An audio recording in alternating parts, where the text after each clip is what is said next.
Alors, bonsoir tout le monde. Donc, on va enchaîner avec le deuxième atelier qui va concerner la prise en charge de la plaie ischémique cette fois-ci. Alors, donc,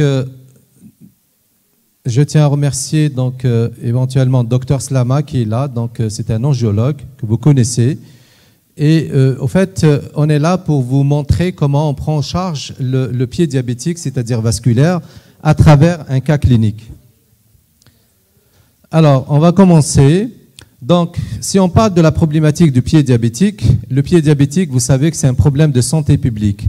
D'abord, on connaît qu'actuellement, on estime entre 15 et 25% des patients diabétiques, malheureusement, qui vont finir par un problème d'ulcère au niveau du pied. Et quand je regarde par rapport à la problématique de l'infection de ces ulcères, eh bien, vous voyez que la moitié de ces plaies vont s'infecter. Et la même chose, c'est 20% des hospitalisations. Alors, deuxième chose, c'est un problème aussi de gravité. Pourquoi? Parce que le pied diabétique, malheureusement, il fait aussi, c'est-à-dire donc le risque de décès. Et là, vous voyez qu'un sixième de ces patients vont décéder dans l'année qui suit une hospitalisation. L'autre problème, c'est l'amputation. Alors, vous avez vu un petit peu dans les services de diabétologie, les services de médecine interne où on prend en charge le pied diabétique, eh bien, on vous dit, chaque 30 secondes, vous avez un pied qui est amputé. C'est pour vous dire que le pied diabétique, c'est un problème de santé publique. Alors, je commence par le cas de cette patiente qui s'appelle Souad. Elle a 74 ans. Elle est diabétique de type 2, comme vous le voyez, donc depuis 2005. Elle vient avec une hémoglobine glycée, elle est à 12,2. Son diabète donc, est complètement déséquilibré. Elle est sous traitement ADO et insuline. On a recherché un petit peu dans les antécédents, on trouve que c'est une patiente qui se plaint déjà, elle a des séquelles d'hémiplégie droite et elle accuse aussi une maladie rénale chronique connue. Et regardez, selon la classification KDIGO 2020, elle est classée G3B-A2. Déjà, elle est dans le haut risque. D'accord? Donc, quand je vois éventuellement le motif d'hospitalisation, elle est venue nous voir en janvier 2022 pour lésion du pied. Et quand j'ai recherché éventuellement les risques, c'est-à-dire les facteurs déclenchants, regardez, elle me dit qu'elle a fait des toilettes de salle de bain, donc c'est les soins d'autopédicurie 2 mois avant. Alors voici un petit peu donc son pied. Vous voyez donc le pied de cette patiente. Alors si on regarde maintenant le pied diabétique, c'est quoi le pied? C'est d'abord, donc c'est le pied il est rendu vulnérable parce qu'il y a plusieurs facteurs de risque. Et là, vous comprenez qu'il y a déjà la neuropathie. Qui dit neuropathie dit insensibilité. Le deuxième problème, c'est l'artériopathie des membres inférieurs, et c'est ça ce qui va être détaillé par Dr Slama. Et troisième chose, il y a aussi le problème des malformations. Alors les malformations qu'on voit habituellement chez les patients qui présentent des pieds neurologiques. Mais aussi, un facteur qu'il faut prendre en considération aujourd'hui, c'est essentiellement les antécédents d'ulcération et d'amputation. Ça, c'est un facteur aussi de mauvais pronostic chez les patients qui présentent des plaies du pied. Et encore, on a rajouté un autre facteur maintenant, c'est la maladie rénale chronique. Ça veut dire dès lors que vous avez un malade dialysé, malheureusement, c'est un patient qui est dans le très haut risque. Alors regardez, dans ce schéma, j'ai essayé un petit peu de schématiser, si vous voulez, les facteurs qui interviennent dans le risque du pied. Là, vous voyez bien qu'il y a essentiellement la neuropathie, il y a l'artériopathie. Il y a aussi des facteurs qui sont, c'est-à-dire qui interviennent directement. C'est la neuropathie, les déformations, l'artériopathie. Il y a des facteurs qui interviennent, mais de façon indirecte. C'est le mauvais contrôle glycémique, c'est l'infection, et tout ceci va entraîner le problème, bien sûr, de risque d'amputation. Alors, quand je parle de ce pied-là, d'après vous, quel serait le type de plaie, ou le pied plutôt, de cette malade? Je ne parle pas de la plaie, je parle du pied. Est-ce que c'est un pied neurologique? Est-ce que c'est un pied ischémique? Ou bien je vais dire un pied neuro-ischémique? Ou bien je vais dire un pied de Charcot? Neuro-ischémique, pour la majorité. Oui? Alors donc, pour parler du pied vasculaire, bon, vous connaissez le pied neurologique. Le pied neurologique, il a des caractéristiques. C'est habituellement le plus fréquent. Donc, c'est un pied qui est chaud, habituellement, les pouls qui sont bondissants, l'existence de l'hyperkératose, on peut avoir l'accentuation de la voûte plantaire, ce qui va entraîner des callosités parce qu'il y a des points d'appui qui sont anormaux. Et en même temps, vous avez la sécheresse de la peau. Donc ça, c'est en faveur du pied neurologique. Maintenant, si on parle de pied vasculaire, regardez bien. Alors le pied vasculaire, il a une définition. C'est un pied habituellement qui est pâle. C'est un pied, quand je le regarde, donc la peau, elle est fine, elle est luisante. Alors, vous avez, c'est ce qu'on appelle l'hyperonychie, à ne pas confondre avec l'onychomycose. L'hyperonychie, c'est ces ongles qui sont épaissis, qu'on voit habituellement quand il y a un terrain d'ischémie. Vous avez aussi, regardez, donc l'abolition, voire même diminution du pouls. Et au stade ultime, comme cette patiente, j'ai la gangrène. Alors, quand je regarde aussi par rapport à la chaleur cutanée, habituellement, c'est froid. Je peux avoir aussi un symptôme qui est assez fréquent chez les patients diabétiques du sexe masculin, c'est la perte de la pilosité au niveau de la jambe. Donc ça, ce n'est pas un signe de neuropathie, c'est plutôt un signe d'ischémie. Donc ça, c'est important. Et en même temps, je peux avoir aussi, regardez, un IPS souvent bas, et vous avez aussi augmentation du temps de recolorescence donc cutanée, ce qui explique qu'il y a un problème donc d'ischémie. Alors d'accord, donc cette malade, vous avez dit qu'il y a un pied neuroischémique, mais au fait, on peut dire que c'est une prédominance vasculaire, on est bien d'accord, parce que là, il y a déjà de l'œdème, c'est difficile donc de se prononcer, et là, il faut regarder le pied contralatéral. D'accord, si j'ai maintenant à décrire cette lésion, qu'est-ce que je peux dire? Alors là, vous comprenez qu'on a une nécrose, ça c'est clair. Alors là, vous voyez que la nécrose, elle est humide, donc c'est une nécrose surinfectée. Vous voyez qu'il y a deux stades. Là, la nécrose qui est assez avancée, et là, c'est le début de nécrose du deuxième orteil. Donc là, vous voyez que dans le même pied, on peut avoir, c'est-à-dire deux ischémies, mais avec des évolutions qui sont complètement différentes.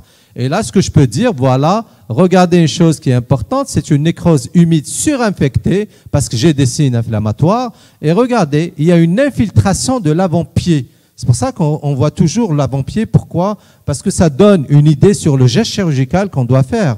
Est-ce que réellement c'est une juste désarticulation de cet orteil, ou bien on peut éventuellement aller vers, malheureusement, une amputation. Donc c'est ça, c'est ce qu'on appelle la gangrène ischémique humide. D'accord. Le médecin traitant, je parle des omnipraticiens, vous vous posez toujours cette question. Vous posez la question, c'est quoi? C'est que quelles sont les trois décisions qui engageraient la suite de la prise en charge? La première des choses qu'on se pose en urgence quand on reçoit un problème de pied, c'est que réellement, quand faut-il débuter les antibiotiques en urgence? Est-ce que réellement il faut les débuter ou non? C'est des questions que vous posez, et si c'est le cas, quel type d'antibiotiques je donne? Deuxième chose qu'on se pose, faut-il hospitaliser le patient et auprès de quelle équipe? Et troisième question que je peux me poser, faut-il confier le patient à un chirurgien pour un geste? Donc, vous voyez que ce sont des questions que vous posez habituellement en pratique, et c'est ça qui permettrait éventuellement donc, de prendre une bonne décision, on va dire thérapeutique. Mais pour répondre à ces questions, qu'est-ce qu'il faut? C'est l'évaluation. Ça veut dire que je ne peux pas répondre à ces trois décisions si je n'ai pas fait un bon examen clinique et si je n'ai pas fait de la paraclinique. Donc du coup, pour prendre une décision, pour hospitaliser un malade ou faire un geste, il faut toujours céder de l'examen clinique, mais aussi des bilans paracliniques et aussi biologiques. D'accord, quand on a une plaie, qu'est-ce que je dois faire? D'abord, je dois élaborer la chronologie de la plaie et de dire, ma plaie, est-ce qu'elle est chronique ou bien elle est aiguë? Ça, c'est important. Alors, rappelez-vous, quand je parle de la douleur neuropathique, la douleur, on parle de chronicité à partir de quand? De 3 mois. Vous avez une douleur c'est-à-dire qui existe depuis 3 mois, c'est une chronicité. Dans la plaie, non. Dans la plaie, dès lors que vous avez une plaie qui habituellement dépasse les 4 semaines, c'est déjà une plaie chronique. Alors, pourquoi c'est intéressant de savoir la chronicité de la plaie? C'est par rapport essentiellement à un point qui est très fort, c'est de dire, mais qu'est-ce que je dois donner comme antibiotique en empirique, en ambulatoire? Alors on sait très très bien que quand la plaie elle est aiguë, eh ben, si elle est humide, ça veut dire qu'il y a une surinfection, dans ce cas-là, je vais utiliser quoi? Un antistaphe. Et puisque plutôt, donc quand la plaie elle est ancienne, elle dépasse les 4 à 5 semaines, dans ce cas-là, je vais placer une antibiothérapie à large spectre. Donc je vais viser quoi? Un antistaphe, mais aussi je vais viser les BGN et parfois les anaérobies. Donc vous voyez que la chronicité elle est importante. Deuxième chose, je dois déterminer quelle est la cause de cette plaie. Cette malade, c'était les soins d'autopédicurie. Je dois rechercher les signes locaux et les signes généraux de gravité. Parce que le malade, attention, dès lors que vous avez un malade qui vous fait de la fièvre, chez un patient diabétique, égale une septicémie. Là, c'est une urgence. C'est un malade qu'on doit hospitaliser et qu'on doit mettre sous antibiothérapie parentérale. Et bien sûr, large. Et regardez, je dois classer. Et c'est à partir de là que je prendrai donc des décisions. Donc, si je parle de l'interrogatoire, il est vraiment important. Ça me permet déjà de savoir la date de début de la plaie. Et s'il vous plaît, toujours numéroter les plaies si vous avez plusieurs types, on va dire multiples plaies, parce que tout simplement, quand on va évaluer la cicatrisation, et toujours est-il, donc on va rechercher, on va numéroter, et c'est à partir de là qu'on essaiera de comprendre si la plaie cicatrise bien ou non. Alors donc, regardez, ça c'est à l'interrogatoire. Ensuite, je vais faire un bilan clinique. Et le bilan clinique, il va concerner essentiellement ma plaie. Et de dire, d'accord, cette plaie, quelle est sa surface? Et là, on peut faire, c'est ce qu'on appelle le volume de la plaie. Le volume de la plaie, c'est à vous de calculer, c'est quoi? C'est, en fin de compte, c'est la profondeur que vous allez multiplier fois la hauteur et la largeur. Ça vous donne le volume. Alors, pourquoi c'est important? Parce que si vous allez évaluer par la suite, est-ce que votre plaie, elle évolue favorablement ou non, eh bien, c'est la réduction de ce volume qui permettra de le dire. Photographier, c'est très important. On est tous munis maintenant d'un smartphone. Toujours en prendre des photos. Pourquoi? Parce que ça vous permettra tout simplement d'évaluer l'évolution. Et encore est-il, quand on prend des photos, vous savez qu'il faut toujours normalement utiliser une réglette. Parce que ça vous permettra de savoir essentiellement, habituellement, la taille des plaies, elle est ronde ou elle est ovalaire. La majorité des cas. Quand vous allez prendre une photo, c'est-à-dire de proche ou bien de loin, ce n'est pas la même chose. Vous avez tendance à dire, oui, elle a bien évolué parce que je l'ai prise de loin. Mais si vous mettez une réglette, donc avec bien sûr des numéros, donc à partir de là, vous pouvez dire, est-ce que réellement il y a une bonne évolution? Alors on fait cet examen au stylet, donc ça permet non seulement de regarder si la plaie s'est festulisée, c'est important, et aussi de chercher une chose qui est importante, c'est l'ostéite. Donc vous voyez que l'examen au stylet, donc c'est important. Donc c'est ce que je viens de dire. Et on fait les explorations vasculaires, c'est ça qui va être développé par le docteur Slama. Et on fait aussi la classification de la plaie et la classification de l'infection pour dégager quoi? Les traitements. Ça veut dire que le traitement que je vais donner dépend de tout ça. Donc vous voyez que l'examen, il est vraiment important. Alors la première des choses, ce qu'on fait habituellement, il y a plusieurs classifications pour grader la plaie. Et pourquoi on utilise la classification? La classification, elle me permet de parler du même langage. Vous êtes par exemple à Tamanrasset, moi je suis sur Alger. Vous allez me dire, moi j'ai des plaies qui sont de 2 cm profondes avec ostéite. Moi je vais vous dire, moi mes plaies c'est plutôt 4 cm. Est-ce qu'on parle de la même chose? La réponse est non. Si je vous dis, moi mes plaies que j'ai à Mustapha, c'est plutôt les grades 3 et 4. Vous allez me dire, moi c'est plutôt le 2. Donc là on se comprend mieux. Donc vous voyez que la gradation, elle permet déjà d'évaluer ça. Deuxième chose intéressante, elle vous permet, et on va le voir tout à l'heure, de choisir le traitement antibiotique. Eh bien oui, parce que plus le grade de Wagner est important, ça veut dire qu'il dépasse les 3, 4 ou 5, dans ce cas-là, je suis sûr que la charge bactérienne, elle est multiple. Ça veut dire que ma plaie, elle est polymicrobienne. Donc, ce qui explique qu'on a les grades. Vous connaissez donc la gradation de Wagner qu'on utilise. Grade 1, c'est une plaie qui a cicatrisé. Grade 2, regardez, bon, plutôt elle est superficielle. 0, c'est une plaie cicatrisée. Grade 2, c'est une lésion ouverte sans ostéite. Grade 3, c'est une lésion avec atteinte profonde, ostéomyélite ou un abcès. Grade 4, c'est dès lors que j'ai un problème de gangrène. Et grade 5, regardez, la gangrène, elle n'est pas limitée comme ici, mais elle est extensive. La problématique de la gradation de Wagner, c'est quoi? C'est que malheureusement, en pratique, elle ne vous donne pas le pronostic. Elle ne vous dit pas est-ce que réellement, si je suis dans le grade 3, 4 ou 5, ça nécessite une amputation ou là le... Non, elle ne va pas vous dire ça. C'est difficile de répondre. Du coup, on va la coupler par la gradation de Texas. Alors Texas, ça prend quoi? Ça prend essentiellement deux choses. Vous avez le stade et vous avez le grade. Et regardez bien, le grade 1, pas de plaie, 2, plaie superficielle, 3, c'est le tendon, 4, c'est os et articulation. Et le stade A, c'est pas d'infection, pas d'ischémie. Stade B, c'est infection, pas d'ischémie. Stade C, c'est pas infection, mais ischémie. Et stade D, c'est l'existence des deux. Alors, si je vous demande maintenant de grader selon Wagner, qu'est-ce que vous allez me dire pour cette plaie? Très bien, donc déjà, on peut dire qu'on est dans le grade 4. Il s'agit d'une gangrène qui est localisée. Très bien. Et si je vais maintenant grader selon Texas. Alors là, vous voyez qu'on est dans le stade D, d'accord? Mais ici, je n'ai pas encore exploré. Ce que je peux dire, je peux être dans le grade 3 ou le grade 4. Mais est-ce que ça change quelque chose? Regardez, ça ne change pas grand-chose parce que le risque d'amputation, ce que vous avez à l'intérieur, c'est le risque d'amputation. Ça veut dire que ce malade, il sera amputé dans un pourcentage de 100%. Donc, vous avez maintenant une idée de dire pourquoi on fait la gradation et c'est ça qui me permet éventuellement de prendre une décision thérapeutique. Alors, n'oubliez pas qu'il y a aussi la gradation de l'infection. On utilise donc la gradation qui est sortie récemment en 2019. C'est le groupe de travail donc, du pied diabétique. Alors le grade 1, c'est il n'y a pas d'infection, pas de signe d'infection, comme vous voyez. Le grade 2, c'est quand vous avez une infection qui est légère.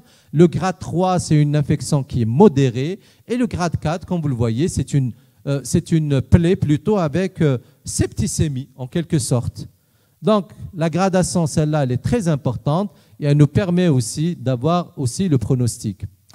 Une fois que j'ai fait la gradation, je dois demander un bilan. Et quel bilan que je dois demander? D'abord, je vais m'intéresser à la formule, l'AVS, mais surtout c'est la CRP qui est vraiment intéressante et ça vous permettra aussi d'évaluer l'évolution de la plaie. Est-ce que réellement elle évolue favorablement ou non?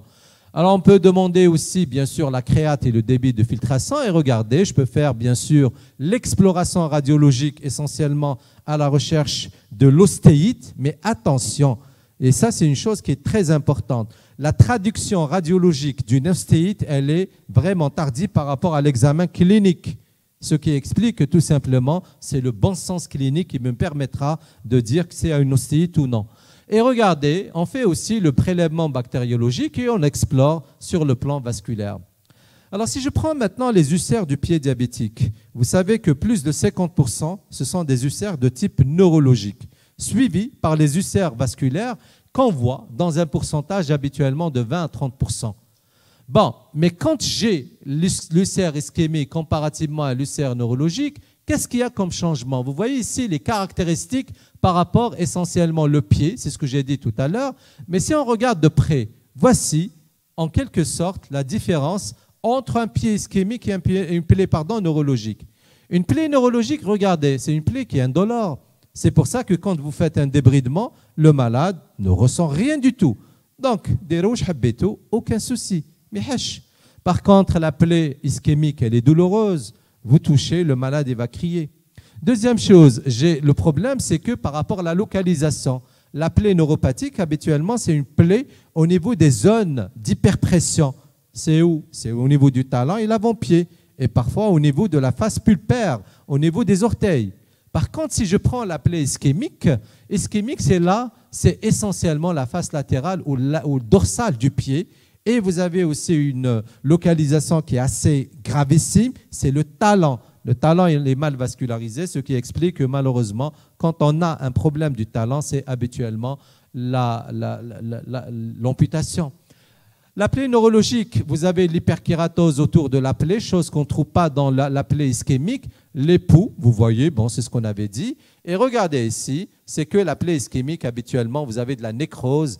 Par contre, on peut avoir une plaie neurologique et attention à cette fasciite nécrosante. Ce n'est pas réellement de l'ischémie, c'est de l'infection. Habituellement, c'est les coccygram positifs, c'est le streptocoque qui entraînerait une fasciite nécrosante et qu'on prend en compte, on dit « Ah, mais c'est si vous voulez, un diagnostic différentiel avec une plaie ischémique ». Donc, quand je regarde bien, c'est ça la triade que je dois éventuellement regarder pour dire que la plaie, elle est chronique. Devant toute plaie qui ne cicatrise pas, posez-vous cette question. Pourquoi la plaie ne cicatrise pas? La première chose, est-ce que réellement il n'y a pas une ostéite? C'est pour ça qu'il faut aller la rechercher. Deuxième chose, est-ce qu'il n'y a pas une ischémie? C'est pour ça qu'il faut aller obligatoirement faire une évaluation vasculaire. Et troisième chose, et ça c'est important, est-ce que réellement le malade observe la décharge ou non? Donc vous voyez, ce sont des choses qui sont importantes en pratique et c'est ça qui fait malheureusement faire la chronicité de la plaie. Alors il y a une chose aussi qui est importante, c'est que malheureusement, quand vous avez des plaies qui sont surinfectées, on a le problème d'ostéite. Pourquoi? Parce que tout simplement, l'os, il est là, il est touché. Regardez, parce que l'extension, elle se fait de façon très rapide, de fait des caractéristiques anatomiques du pied. Et du coup, malheureusement, on aura rapidement une ostéite. Et qui dit ostéite dit chronicité de la plaie. Alors donc, je vais voir maintenant la plaie. En fait, quand on parle de pied vasculaire, de la plaie vasculaire, vous avez éventuellement deux types de plaies. Vous avez, c'est ce qu'on appelle la gangrène sèche. Alors la gangrène, c'est celle-là. En fait, c'est quoi éventuellement?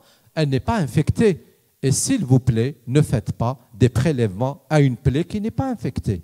On a vu beaucoup de médecins, quand ils voient ça, qu'est-ce que vous allez prélever en fin de compte? On ne prélève pas.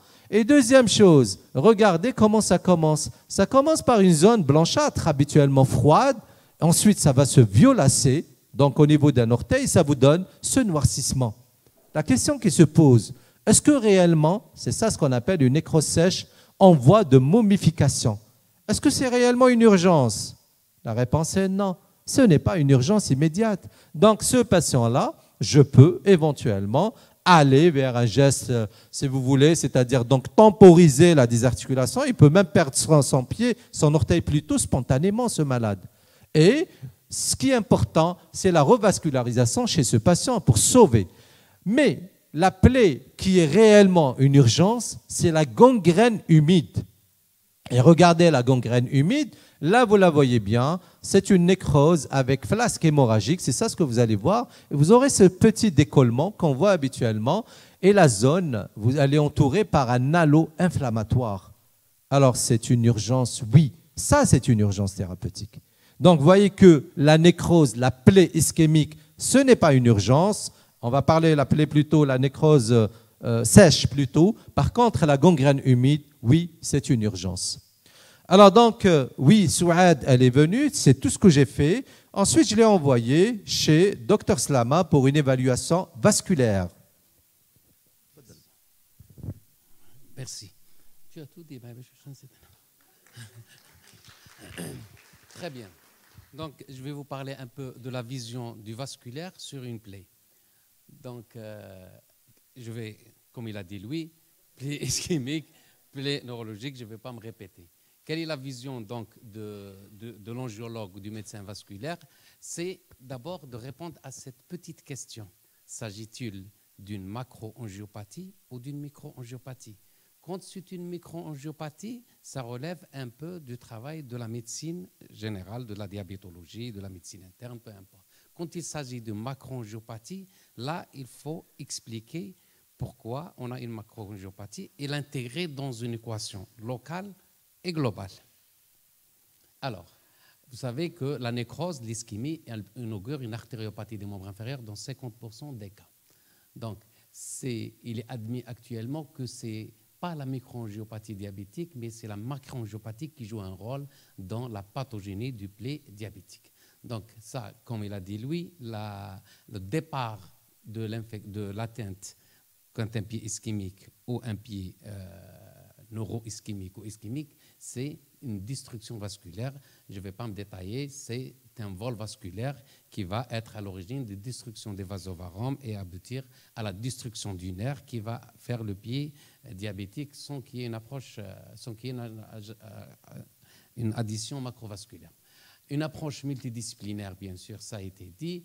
Je vais aller vite pour aboutir à l'essentiel de la question. Donc, je vous ai dit qu'on a une vision globale, une mission et une vision générale. On va intégrer une vision locale du pied plus une malade. Vous avez vu que cette malade avait fait déjà une hémiplégie droite. Donc, c'est-à-dire, si le pied a parlé, si la tête a parlé, ça veut dire qu'on est déjà en retard dans une prise d'une macroangiopathie. C'est une malade dont le cœur aurait parlé, la tête a parlé, le pied a parlé. Donc, c'est les trois. Il ne reste que le rein, on n'a pas fait. Il a déjà parlé, le rein, je pense. Voilà. Donc, on est dans la totale des atteintes vasculaires. Parce que, in fine, des atteintes diabétiques, c'est le vaisseau, qu'il soit petit ou grand. Donc, reconnaître un pied diabétique, ça, comme il a dit Louis, il faut avoir l'appareil photo, et vous restez à l'écoute du patient. Comme il a dit Louis, des signes d'insuffisance artérielle. dans une vision locale et des signes d'atteinte neurologique et cardiaque et rénale dans une vision globale du malade. Donc, ça, comme il a dit lui, maintenant, si on arrive à avoir un patient, il faut faire des diagnostics comme ça, dans des situations où on a des signes d'insuffisance artérielle minimes, soi-disant, les signes de tendrocoloration, etc. Parce que le patient, quand il arrive à ce stade, on n'a aucun mérite. C'est que je suis à l'AVC. يجيبوا في الشاشه roulante, بعد يقول لك العساس طبيب عم جابوا لك AVC. Donc on est à peu près dans, donc on sait qu'on est dans une situation tardive. Donc l'examen clinique, ça a été dit, et on s'attache bien à l'examen clinique, mais regardez, la prise du pouls est très opérateur dépendant. Ça c'est un. La palpation des pouls n'est pas toujours facile chez les patients ayant un ulcère, une ischémie, un pied diabétique. Pourquoi? Parce que voilà, palper le pouls dans cette situation. En plus des ouvertures des chenets artério-veineux, vous allez palper le pouls veineux et pas le pouls artériel. Donc c'est déjà une première difficulté. Ensuite, vous allez dire, ah ben, si je n'ai pas le pouls, je vais utiliser l'IPS, qui est un outil extraordinaire dans le dépistage, dans le diagnostic, dans la prise en charge. Ce n'est pas toujours vrai, parce que la mesure de l'IPS inférieure à 0,9, effectivement, ça signe la macroangiopathie avec une sensibilité de 90% et une spécificité de 98%. Donc, c'est très bien. Sauf que, et ça, bien sûr, c'est intégré dans toutes les pathologies, dépistage, ça a été dit, vous allez voir si c'est compensé, non décompensé, ischémique, etc. Mais, en cas de neuropathie, vous avez la baisse de sensibilité à 53%. Donc, le fameux EPS qu'on utilisait dans les dépistages des artériopathies et tout, quand la neuropathie parle, on perd 50%. Alors qu'on était à 98% de sensibilité et de spécificité. Donc, on a deux difficultés déjà chez le diabétique. C'est parce que les nerfs, on a une neuropathie, donc on perd 50% sur l'EPS. Quand on touche, il a des plaies, il a, etc. Donc, on perd un peu. Et ensuite, on veut faire des échodoppler. Et quand on fait des échodoppler d'un patient où la macroangiopathie a parlé et qu'il a des calcifications, ça devient un Doppler difficile. Donc, on a une difficulté clinique. On veut racheter par l'IPS, on a une difficulté technique, et quand on veut se racheter par l'échodoppler, on a encore une difficulté technique. Donc, il faut intégrer l'ensemble de ces éléments cliniques, IPS et échodoppler. Et tout ça, ça fait partie pour moi de la clinique, parce que l'échodoppler, normalement, ça doit être un outil à la portée de tout le monde. Ça fait partie de l'examen clinique. L'échodoppler, ce n'est plus un examen complémentaire. Ça doit faire le continuum de l'examen. Alors, que faire? Que faire? On peut s'aider par la pression aux grands orteils et on peut s'aider aussi par ce qu'on appelle la TCPO2. La TCPO2, en fait, ça permet de nous donner, parce qu'en fait, le sang transporte de l'hémoglobine sur lequel il y a de l'oxygène. Donc, on ne sait pas si l'obstacle est réellement hémodynamique. Alors, on va s'aider par ce qu'on appelle la TCPO2 qui va aller capter les molécules d'oxygène sur la peau. Ils vont nous dire probablement cette plaie va cicatriser ou pas, mais on n'a pas cet outil disponible dans tous les... Ensuite, quand je reçois une plaie qui a été présentée, donc je suis obligé de faire ce qu'on appelle un échodoppler. Donc, échodoppler, je vais regarder des structures échographiques, je vais mettre de la couleur, ensuite un tir-doppler pour avoir du pulsé. Donc, écho-doppler. Donc, je vois la plaque, je mets la couleur pour la bien définir, ensuite je fais un doppler pulsé pour voir combien, soi-disant, de globules rouges et comment ça circule à travers ce tuyau. Donc, en fait, je vais regarder de l'étage iliaque, l'étage fémoral, l'étage poplité. D'accord? Donc, je vais regarder l'étage iliaque, l'étage fémoral, l'étage et les axes jambiers. D'accord? Donc, ça veut dire que je vais voir à droite et à gauche, même s'il y a une plainte à gauche. Ça va. La solution vient toujours par le pied contralatéral. Il a tout dit, comme il a dit lui. D'accord? C'est le pied contralatéral qui donne la solution. Très bien. Et je vais regarder le nombre d'axes distaux. Voilà l'information capitale à rechercher dans un compte rendu échodoppler. C'est combien il y a d'axes en distalité. Le pied est viable avec 2 axes. Si vous avez une tibiale postérieure et une péronnière, ça suffit. Si vous avez deux, même si cet axe est une collatérale. Maintenant, si vous avez un seul axe, le pied n'est pas viable. Il faut au moins deux axes. Donc, on va faire un Doppler et on va préciser dans le compte rendu, on enregistre 2 ou 3 axes distaux ou 2 axes distaux, à savoir la tibiale antérieure. Si on a du son qui arrive jusqu'avec 2 axes, le pied est viable. Si un seul axe, le pied n'est pas viable comme celui-là, il n'est pas viable comme celui-là, il n'est pas viable. Très bien. Pourquoi? Parce qu'en fait, on va, comme il a dit lui, arriver à un geste, par exemple, de désarticulation. Mais à quel niveau? Eh bien, le niveau d'amputation des désarticulations, c'est le niveau où le son arrive. Si vous avez la gangrène, par exemple, de l'orteil, et l'obstacle, il est haut, vous avez beau à couper, il faut aller en haut. Sinon, il y a ce qu'on appelle la non-viabilité du moignon. Il faut que le moignon soit viable, parce que le son, c'est lui qui ramène le ciment, les protéines. S'il n'y a pas de son qui arrive, vous ne pouvez pas avoir de protéines, de fibrines, donc ça ne va pas se cicatriser. Et on va encore amputer, etc., etc. Donc, dans cette procédure échodoppler, qui est l'outil le plus important dans cette partie, c'est d'aller chercher une sténose, une occlusion, sa longueur, sténose ou occlusion, la longueur de la sténose, le degré, la localisation, le diamètre de l'artère, est-ce qu'il y a un anévrisme, il n'y a pas d'anévrisme, la nature de la lésion et d'autres paramètres. Très bien. Donc, une fois que vous avez fini avec cette approche locale, vous devrez regarder qu'est-ce qui se passe au niveau de la tête. La patiente a fait une hémiplégie droite, donc la sténose, elle est à gauche, sur la carotide exocrânienne ou intracrânienne, sur le territoire vertébral ou sur le territoire carotidien. Tendon supra-aortique. D'accord. Ensuite, le cœur, elle a fait une hémiplégie à droite. Donc, c'est une sténose à gauche. C'est inversé. D'accord? Ensuite, elle a une néphropathie, je ne sais pas si c'est vasculaire ou. Ensuite, une artériopathie. Donc, vous avez cherché des signes anamnéstiques d'insuffisance artérielle et vous avez des signes neurovasculaires, des signes cardiaques ou autres, membres supérieurs, etc. Donc, l'atteinte cérébrale, c'est par le Doppler transcrânien, exocrânien, endocrânien, comme je veux le dire. Le déficit moteur à rechercher, il faut aller chercher des déficits minimes à l'examen neurologique et à l'examen clinique. On recherche une atteinte cardiaque, ça c'est le travail des cardio, mais vous pouvez toujours faire un ECG de base et dire que le patient, est-ce qu'il est symptomatique, asymptomatique.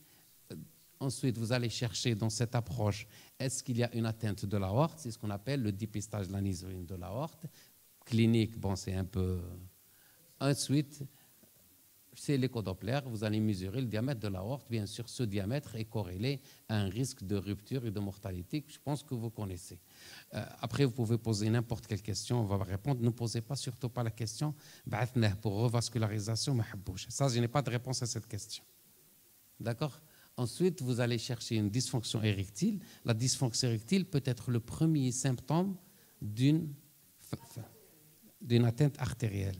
D'accord? C'est un marqueur prédictif positif d'une atteinte artérielle. Ensuite, vous allez regarder les reins et vous finissez par regarder peut-être plus ou moins une membre supérieure. Pourquoi? Parce que ce malade finira certainement, parce qu'il a une clairance à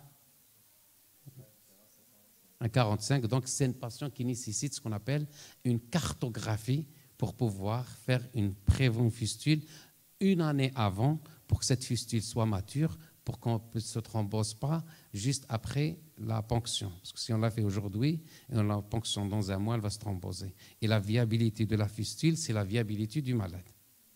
Donc, ensuite, une fois que réalisé ce Doppler artériel et cette vision globale, on est obligé de regarder aussi la version veineuse de la question. Parce que cette version veineuse de la question va nous donner ce qu'on appelle des outils de pontage. C'est-à-dire la pièce de rechange pour pouvoir court-circuiter l'obstacle. C'est ce qu'on appelle un geste de revascularisation. Et un geste de revascularisation nécessite de préférence une saphène mieux qu'un matériel prothétique. Très bien, on fait ce qu'on appelle un marquage Et quand on a fini le marquage, le travail, on va revoir le malade dans sa globalité. Est-ce que ce malade fait une lésion artérielle sur artère saine ou artère pathologique? Si c'est une artère saine, le diabétique peut être bien équilibré, d'avoir de belles artères, mais il fait une cardiopathie. Donc, l'ischémie, elle est d'origine cardiaque. Il faut aller traiter le cœur, pas le pied. Ensuite, il a des artères pathologiques, il peut avoir un caillou qui se détache à travers la plaque. Mais il peut aussi avoir une atteinte cardiaque sur une artère pathologique. Vous voyez la différence? Donc ça, c'est ce qu'on appelle la mission globale du patient. Donc on le prend dans sa globalité. Sinon, c'est un échec, c'est un fiasco. Très bien. Une fois donc on a réglé ce problème artère saine, artère pathologique, il y a ce qu'on appelle un bilan de navigation. Est-ce que ce malade est accessible à une chirurgie ou à une revascularisation? Bien sûr. Alors, à quel moment il faut aller faire un angioscanner? D'après vous, pour ce malade? On fait un angioscanner quand on décide d'opérer le patient. Sinon, on va le pousser vers la dialyse. Il est déjà à 45. Donc, si vous n'avez pas une réponse Doppler objective, disons que ce malade, il a un obstacle à l'étage iliaque, à l'étage fémoral, à l'étage poplité, il a 2 axes bouchés ou un axe bouché, il n'y a pas lieu de faire un angioscanner. Ça devient, le sang passe très bien jusqu'à la tibiale postérieure. Pourquoi vous voulez faire un angioscanner? C'est un malade qui va revenir des soins d'un pied ischémique, donc en phase aiguë, sur un terrain d'artériopathie, en phase chronique, bien sûr, ça sera toujours l'antibiothérapie, les soins, etc. Parce que le sang arrive. Maintenant, s'il a un obstacle et vous décidez de faire un geste, là, vous avez besoin d'un document qui s'appelle un angioscanner. Cet angioscanner va vous dessiner l'arbre artériel dans sa globalité. Pourquoi? Parce qu'on aura besoin de ce qu'on appelle une revascularisation. Et pourquoi un angioscanner? Parce qu'on a besoin de ce qu'on appelle un axe donneur et un axe receveur. Donc vous ne pouvez pas vasculariser si vous n'avez pas où brancher le tuyau. Votre voisin n'a pas de l'eau chez lui, vous lui donnez un tuyau, mais il faut qu'il ait un robinet pour que l'eau puisse circuler dans sa maison. S'il n'a pas où brancher, on ne peut pas le brancher sur le béton. Ça ne va pas circuler. Donc, il faut toujours, voilà une des réponses pour lesquelles vous avez, par exemple, des chirurgiens vous disent il n'y a pas de solution. Vous avez, c'est pas possible. Il y a pas... Oui, il y a ce qu'on appelle impossible. C'est tout, il n'y a pas moyen de prendre du sang et vasculariser. Donc, tous les montages sont possibles. Donc, on peut mettre des stents, on peut mettre des pontages, peu importe, pourvu qu'il y ait un axe donneur et un axe receveur. On n'a pas les... Tout dépend de l'état artériel. Vous avez des artères calcifiées de partout. Il va les toucher, ils vont s'éclater. Donc, il n'y a pas de solution. Voici une des raisons pour lesquelles le chirurgien va dire « je ne peux pas l'opérer ». Parce que techniquement, il n'y a rien à lui proposer. On peut rien lui on n'a pas d'axe. On peut prendre de la main vers la... Tous les montages sont possibles. De la droite vers la gauche. Tous les montages. On ne peut pas prendre de la poplité vers la poplité. Ça ne va pas. Donc, on ne peut prendre... Tous les montages sont possibles. Il faut seulement qu'il y ait un axe donneur et un axe receveur. Voilà, il n'a pas dit lui. D'accord. Donc, on peut mettre soit un pontage chirurgical par d'une veine ou par du matériel prothétique, on peut mettre des ressorts. Mais le ressort, on ne peut pas placer des ressorts n'importe où et n'importe comment. Tout dépend bien sûr de la taille de la plaque. Si vous avez une plaque qui fait 40 cm, on n'a pas des ressorts de 40 cm. Et si on a des ressorts plus... Bon, il y a des montages. On a vu des chirurgiens placer 3 ressorts de suite, mais après, le coût de ce malade versus résultat, bon, ça peut donner comme ça ne peut pas donner. Très bien. Une fois que vous avez une vision du malade, dans ses artères, il faut voir le malade lui-même cette fois-ci. Sur quel terrain survient cette artériopathie? Et quel est le facteur qui a déclenché ou qui a limité la marche ou qui a aggravé la lésion? Vous prenez un patient dont le facteur limitant la marche, par exemple, sur une artériopathie, c'est le cœur. Donc, ce n'est pas ce malade. Un malade qui a fait un AVC et qui traîne le pied. Vous pensez qu'il est sur fauteuil roulant, vous pensez l'opérer, un jour il va se mettre à marcher. Le facteur limitant étant une atteinte neurologique, c'est la tête. D'accord? Donc, le facteur limitant, qu'il soit cardiaque, osteo-articulaire, musculaire, pulmonaire, c'est une des limites à l'intervention aussi.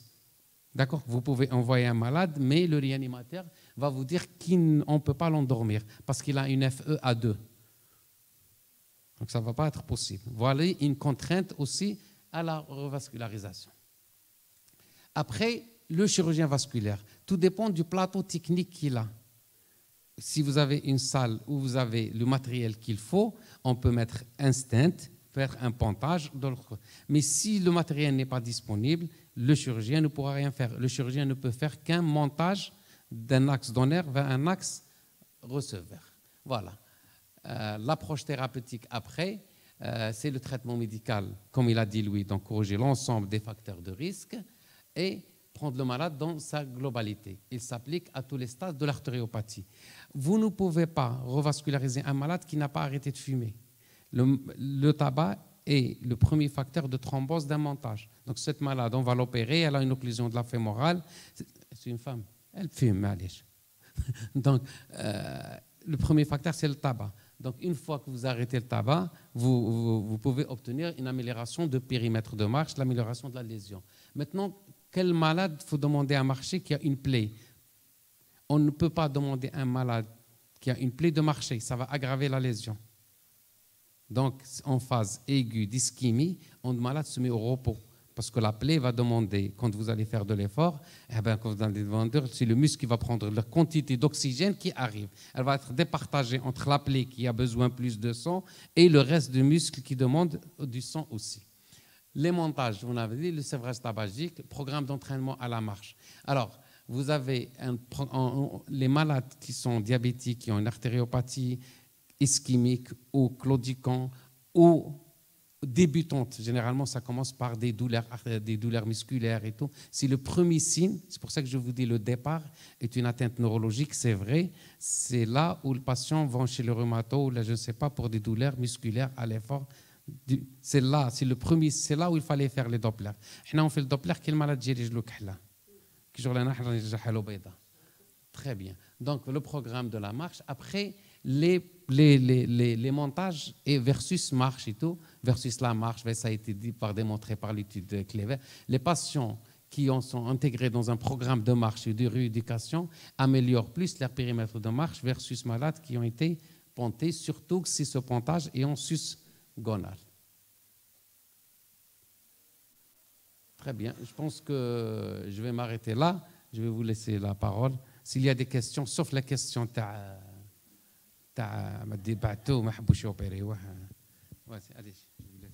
Merci à Teksaha, Dr Slamas.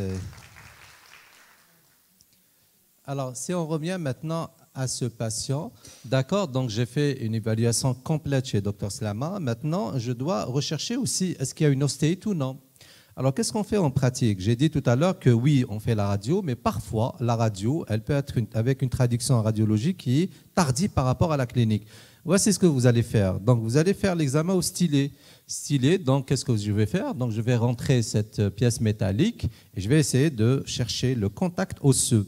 Mais comment on interprète le stylet? Ça, c'est vraiment important. Regardez comment vous l'interprétez. Vous l'interprétez en fonction ou non de l'existence de l'infection. Et ça, c'est important. Regardez, dès lors que vous avez une infection avec un contact osseux positif, eh bien, l'ostéite, elle est là. Même si, radiologiquement, il n'y a rien.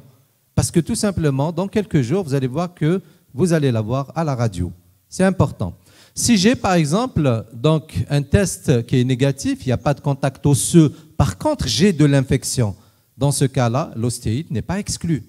Si j'ai par contre un test contact osseux positif avec absence de signes infectieux, là encore une fois, l'ostéite n'est pas exclue. Mais à quel moment je vais exclure l'ostéite?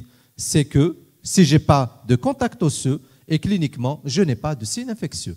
À partir de là, c'est en ce moment-là que vous pouvez dire que votre malade n'a pas d'ostéite. Alors regardez bien, donc ensuite recherchez la surinfection. Tout à l'heure, je parlais de ça. L'écoulement, vous le voyez, donc ça c'est une plaie surinfectée. Regardez, il y a donc différents types de plaies. Je peux avoir par exemple une plaie avec exposition du tendon d'Achille qui limiterait la marche. Regardez, ça c'est une plaie fibrineuse avec exposition cartilagineuse. Et ce que vous voyez ici, donc c'est une plaie au fait malade désarticulée. Et là, vous voyez déjà l'os à nu. Quand on regarde et l'os qui est à nu, avec les signes d'infection égale ostéite. Ça veut dire que l'orientation de l'antibiothérapie doit être forcément une orientation avec une bonne diffusion osseuse. Regardez une plaie avec atteinte du calcanéum. Donc, vous voyez les différentes plaies que je peux éventuellement avoir. Deuxième étape, je vais rechercher, bien sûr, l'infection et je fais habituellement le CB du pus. Mais malheureusement, en pratique, quand vous l'envoyez, cette malade, chez je dirais un infirmier, qu'est-ce qu'il va faire, l'infirmier? Alors, il va voir ça, hop, on saute sur le pus. Il y a du pus, il faut aller le chercher. C'est très faux. Alors, le prélèvement ne doit jamais être fait de cette manière. Pour faire un bon prélèvement du pus, alors vous avez différents types. Soit on fait, c'est ce qu'on appelle le prélèvement tessulaire, soit c'est ce qu'on fait, la méthode écouvillonnage, c'est la plus utilisée. Soit on fait, c'est ce qu'on appelle le prélèvement avec seringue, ça c'est quand vous avez des phlegments. Ou bien vous faites, c'est ce qu'on appelle la biopsie osseuse. Mais si je vous pose la question, quelle est réellement la méthode la plus fiable? Ou vous êtes sûr que c'est le germe qui en est responsable? Ben non, c'est la biopsie osseuse.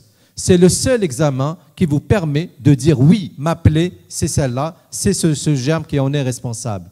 Alors si je fais l'écouvillonnage, je parle de ça parce que c'est la méthode la plus utilisée. Regardez, d'abord vous allez nettoyer le pus. Vous prenez du sérum salé, vous nettoyez. Alors là, on ne nettoie pas avec de la bétadine ou l'oxygéné. Non, tout ça c'est non. Juste sérum physiologique que je rince. Et regardez, je rince de façon abondante. C'est très important. Et une fois que je rince, je prends mon écouvillon et attention, il y a des infirmiers ou là, des médecins, on va écraser la plaie pour faire sortir des sérosités, on prend. Mais non, c'est faux. Parce que là, vous allez prendre les germes, ça profite. Donc du coup, je vais faire entrer mon écouvillon de telle manière à ne pas toucher les berges. Et ça, c'est important. Je ne touche pas les berges et très profondément. Et c'est avec ça que j'envoie au laboratoire. Maintenant, l'écouvillonnage avec la bonne méthode, vous avez malheureusement une sensibilité de 50%. Eh bien oui. C'est pour ça qu'il n'y a pas mieux que le bon sens clinique. Je m'explique. Vous avez fait un ECB du pus. Votre plaie, cliniquement, elle est très favorable avec l'antibiotique que vous avez utilisé. Est-ce que vous allez changer parce que l'ECB du pus vous a dit qu'il y a un autre germe? Ou là, il est résistant? Ben, la réponse est non. C'est l'évolution. Il faut toujours regarder votre évolution clinique et non pas tenir compte de ce prélèvement du pus. Et regardez, toujours, c'est ce que j'ai dit, pas d'infection, pas de prélèvement. Et attention, même s'il est diabétique, si je n'ai pas une infection, pas d'antibiothérapie systématique. On traite trop avec les antibiotiques. Malheureusement, on a beaucoup de résistance. Donc, il ne faut pas utiliser les antibiotiques à tort. Alors tout à l'heure, je parlais par rapport à la gradation de Wagner. Regardez qu'est-ce qui est intéressant dans cette gradation.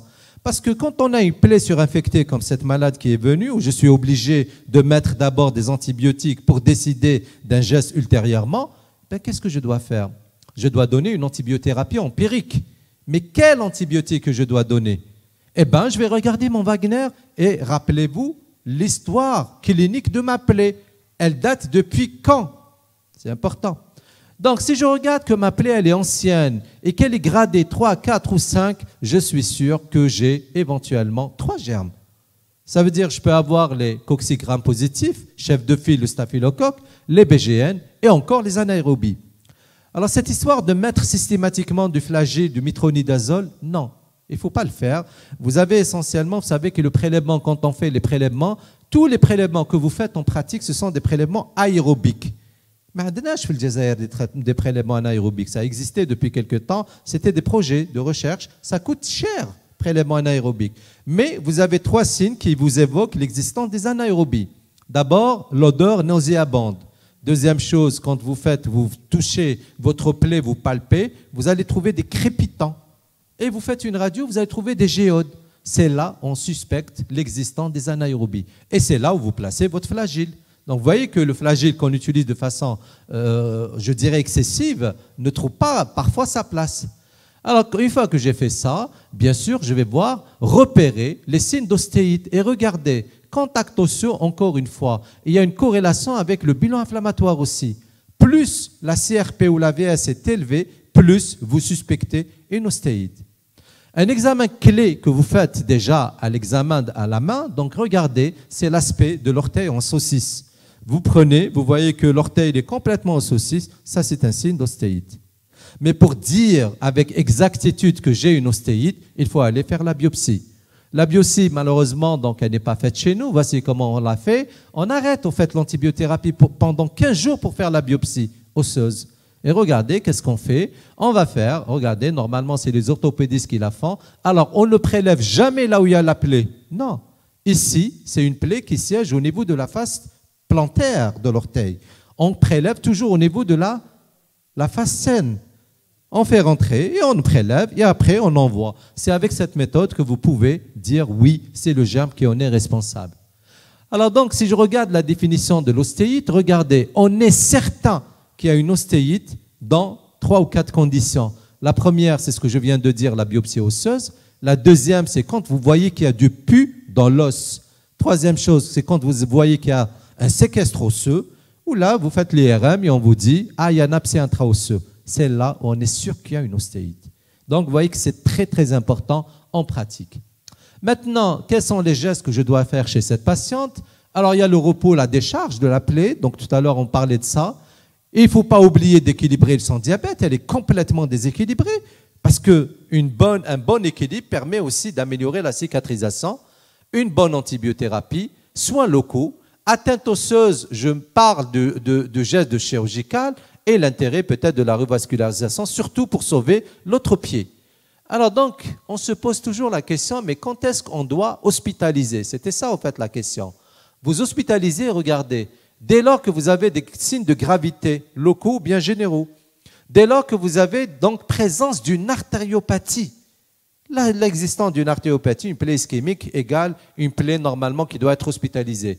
Dès lors que j'ai un diabète très déséquilibré, je suis obligé d'optimiser l'insuline et en même temps, quand j'ai un problème pour le suivi de ce patient, c'est-à-dire donc, je dirais, par rapport à son domicile. Et regardez à quel moment on prend un avis chirurgical. C'est une question qu'on se pose aussi. Quand est-ce que je prends un avis par rapport au chirurgien? Eh bien, regardez, prendre un avis chirurgical pour toute ulcération du pied, grade 3 ou 4, c'est important. Donc, c'est pour ça que, tout simplement, on essaye de grader la plaie et c'est ça qui me déterminera maintenant la conduite à tenir. La décharge, la première urgence, il a parlé de ça, Dr Slama, c'est que tout simplement, vous laissez votre malade déambuler avec sa plaie, eh ben, absence de cicatrisation et même s'il y a des tissus de bourgeonnement, je vais l'écraser en marchant. Ce qui explique, qu'est-ce que vous faites? Il y a 2 façons de faire, ou bien 3 façons de faire. On a ces chaussures qui existent maintenant sur le marché. Vous avez ces bottes en résine qu'on peut confectionner avec des talonnettes et qui permettent, donc avec fenêtrés, qui permettent de faire des pansements. Et on peut faire ça, regardez, ça c'est ce qu'on a actuellement sur le marché. Donc c'est les fameuses Baroque Maizou. Et on peut faire ça, les bottes amovibles. Regardez, par exemple, ce malade, il se plaint ici. Ici, je lui ai placé donc une botte amovible, regardez, et ça permettra donc de mettre en décharge le pied. Donc, n'oubliez pas que la décharge, c'est la première urgence. Deuxième chose, je dois choisir mon antibiothérapie. Et toujours, je me pose la question, est-ce que réellement l'antibiotique que je vais utiliser, c'est une antibiothérapie à bonne diffusion osseuse ou non, ou bien à tissulaire? C'est une question que je me pose.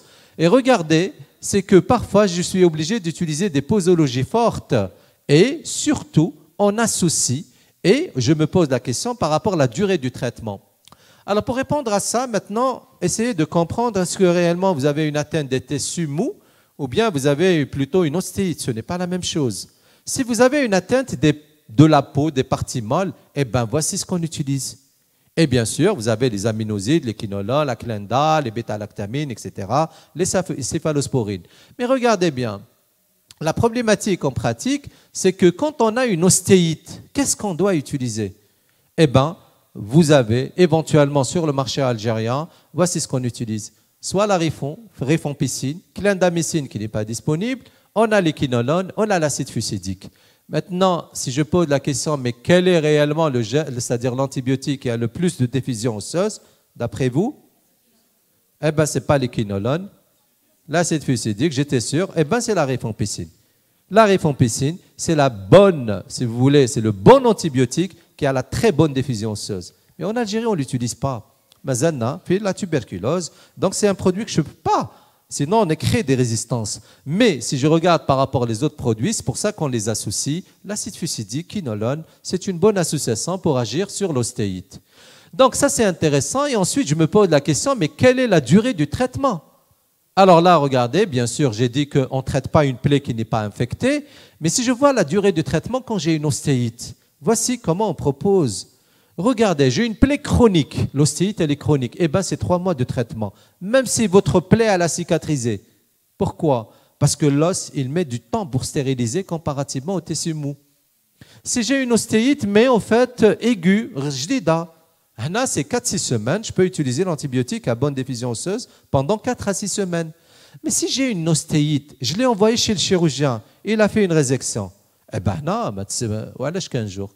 Voilà 3 mois, 15 jours, ça suffit. Donc, vous voyez que l'antibiothérapie, on la donne en fonction, bien sûr, de la chronicité de la plaie et surtout de dire est-ce que réellement j'ai fait un geste ou non. Deuxième chose, c'est le débridement. Bon, ça c'est une vidéo. Alors, le débridement mécanique qu'on fait est très important. Ça, c'est une plaie neurologique que vous reconnaissez, c'est la malperforance plantaire. Si j'enlève pas ça, ça ne va jamais cicatriser. Donc, du coup, quand on fait de la cicatrisation, il faut toujours débrider, enlever l'hyperkératose, ce qu'on appelle habituellement au niveau des berges, et c'est ça qui permet la cicatrisation, parce que la cicatrisation, elle ne se fait pas du centre vers la périphérie, c'est de la périphérie vers le centre. Du coup, il faut débrider. Il faut débrider, encore une fois, regardez, je prends un bistouri, j'enlève tout ça, les tissus morts et l'hyperkératose, et c'est ça qui permet la bonne cicatrisation. Sauf que, pied vasculaire. Attention, les pieds vasculaires. Hadi, vous pouvez la faire avec toute tranquillité dans une plaie neurologique.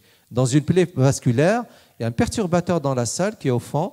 Donc, c'est que le pied vasculaire, c'est un pied habituellement qui est très, on vient de le dire, il y a une ischémie. Vous allez entraîner un saignement, vous allez à la khor, qu'est-ce qui va se passer? Saignement, vasoconstriction, aggravation de la nécrose. Donc, s'il vous plaît, c'est le chirurgien qui doit faire ça. Alors, je termine par ça. Ensuite, je dois choisir mon pansement. Comment je choisis mon pansement? Alors, vous faites ce qu'on appelle l'évaluation colorielle, qui est très importante. Très simple. Noir, c'est de la nécrose. Jaune, c'est de la fibrine. Rouge, c'est le bourgeonnement. Rose, c'est l'épithélialisation. Je me pose la question, mais quel type de pansement que je dois choisir? Par exemple, je peux avoir dans la même plaie du rouge, du jaune, du noir. Et regardez comment je vais grader ou stader ma plaie. Qu'est-ce que ça va vous donner? Ça va vous donner l'intérêt de placer ces traitements, ces pansements. Vous posez la question en pratique, mais quel pansement que je dois utiliser? Alors regardez, j'ai une plaie comme cette patiente, donc elle était, si c'est une plaie sèche, eh ben, il faut ramollir. Vous utilisez de l'hydrogel. Vous êtes dans une plaie plutôt fibrineuse et exsudative, vous utilisez les hydrofibres. Vous êtes dans une plaie exsudative mais infectée, vous utilisez l'alginate ou l'argent. Vous êtes dans une plaie bourgeonnante, vous utilisez les pansements gras ou bien les films. Très simple. Donc voici comment on recommande les pansements en fonction du stade de la cicatrisation. Parfois vous dites, mais ça ne donne rien. Ça ne donne rien parce que j'ai mal utilisé. Si je l'ai utilisé par exemple l'alginate ici, eh ben, vous allez détériorer votre tissu de bourgeonnement. Alors je termine par ça. Par rapport à l'arbre décisionnel pour une nécrose chez un patient, regardez, toujours regardez. Est-ce que vous êtes dans une nécrose sèche, une nécrose humide ou bien une nécrose inflammatoire? Une nécrose sèche, pas d'antibiothérapie parce que c'est de la momification. Une nécrose humide, oui, l'antibiothérapie, elle devient systématique et bien sûr mettre en décharge. Une nécrose inflammatoire, c'est toujours l'antibiothérapie, mais là, on va faire un débridement mécanique qui est urgent. Et c'est ça qui permet donc de sauver le patient.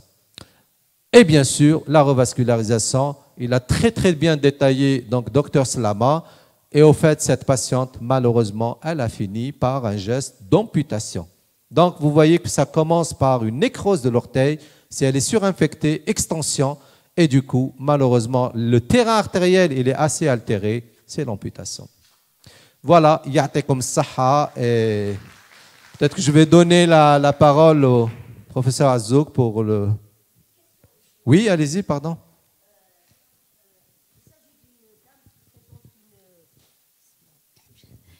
Il s'agit d'une patiente diabétique qui présente un épaississement de la peau de deuxième orteil, une hyperkératose. Dans ce cas-là, est-ce qu'on va débrider ou on laisse évoluer ou comment faire? Merci. Alors, très bonne question. Donc là, il ne s'agit pas de plaie, mais il s'agit de l'hyperkératose. Ça, ce sont des signes d'hyperpression. Donc, ça sous-entend que votre malade a certainement, c'est ce qu'on appelle des pieds déformés. Donc, qu'est-ce qu'on fait? Dans ce cas-là, oui, il s'agit d'hydrater. Hydrater, donc vous utilisez des crèmes hydratantes qui permettent de ramollir. Deuxième chose, vous pouvez utiliser ce qu'on appelle les pierres panses, d'accord, pour essayer un petit peu de... Mais attention, si vous avez donc des pieds qui sont fragiles, il ne faut pas aller dans ce sens. Troisième chose, c'est le rôle du podologue. Podologue, donc qu'est-ce qu'il va faire? Il a des techniques qui lui permettent donc de débrider et d'entraîner, donc d'enlever l'hyperkératose. Sauf que l'hyperkératose, elle est récidivante. Donc, qu'est-ce qu'il faut corriger? C'est la déformation. Parce que vous avez beau à enlever vous savez que tout à l'heure, je parlais avec un médecin qui était là. Alors, elle me dit, j'ai envoyé ma soeur, ou là, je ne me rappelle plus, une parente, chez un podologue, 4500 dinars la consulte. Ben oui, 4500 parce que le matériel, ça coûte cher. On débride, mais vous êtes obligé à chaque 3 mois de refaire ça. Mais si vous ne corrigez pas cette déformation, parce que là, il faut mettre des semelles, des orthèses, qui permettent de faire baisser les pressions, et c'est à partir de là que vous allez réduire le risque de récidive de cette hyperkératose.